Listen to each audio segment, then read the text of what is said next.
Do you know what, let's just get this over with because I'm getting sick of this story. So last week's FanFiction Friday was here, so click it if you haven't seen it, because you will need to see it to get what's going on now. A snake, Miss Granger? Snape asked her, wanting an explanation. I thought snakes were associated... Associated?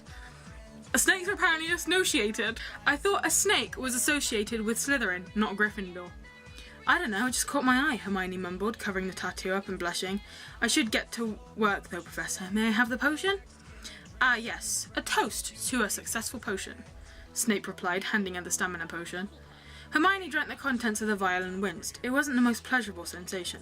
She remembered the fire whiskey and drank the shot down all at once. It definitely dulled the sensation.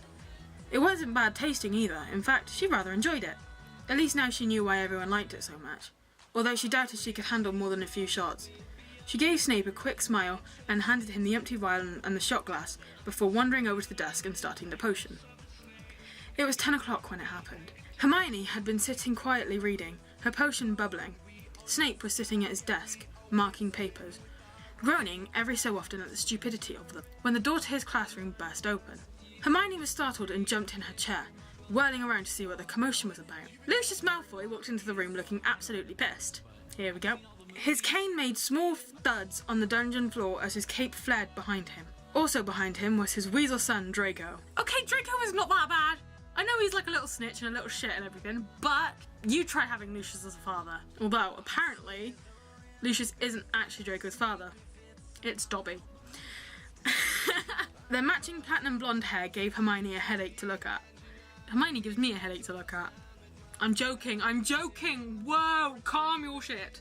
What is the meaning of this, Mr. Malfoy? Snape demanded, obviously pissed. Everybody's pissed in this. Why? I've just been informed that my son was denied early admittance to your potions class next year. What the hell are you thinking, Severus? Lucius demanded, walking behind Snape's desk, so he was eye to eye with him. Maybe if your son paid more attention in class, he would have been accepted, Snape told him hotly, hating the Malfoys with a passion. How dare you! My son is the smartest child at this school. That's funny. Malfoy isn't half as smart as I am, Hermione snorted, laughing quietly at Draco being referred to as the smartest child at Hogwarts. How dare you speak to me, miss? It's meant to be how dare you speak to me, but she put, or he put, I'm assuming it's a she, but she put, how dare you speak in me?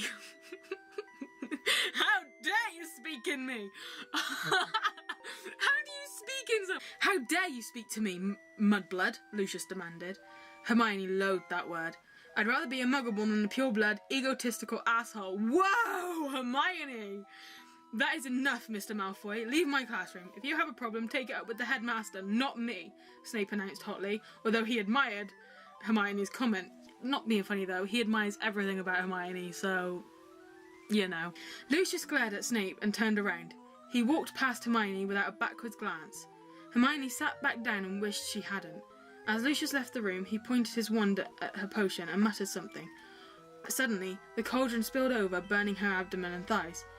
She cried a naughty word as she jumped up in pain. And it was serious, apparently. She bit her lower lip to keep from screaming, cursing and crying.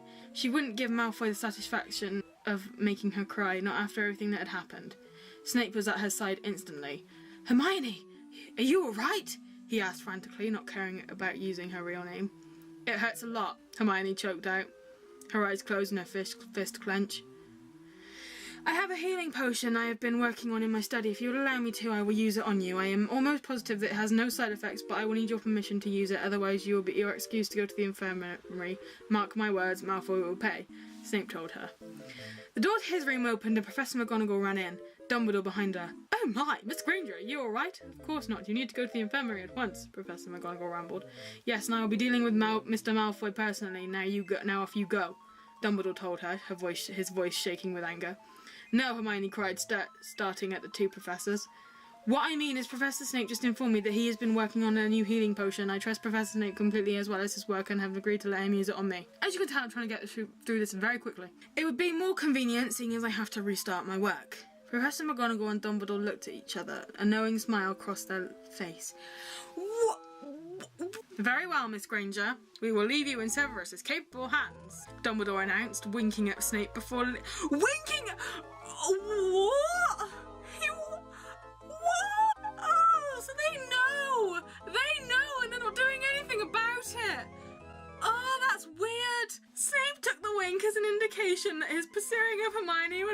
right if it kept a secret. He was ecstatic but didn't have time to dwell on it. Oh, why?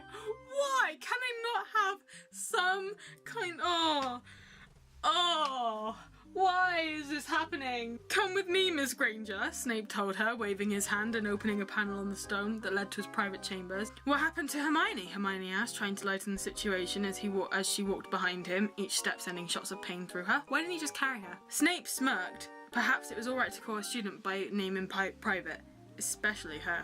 I think he's going to be calling it out later. Well, Hermione, I'm going to need you to get undressed, Snape told her, a little excitement in his voice. What? Hermione asked, stopping in her stride and blushing.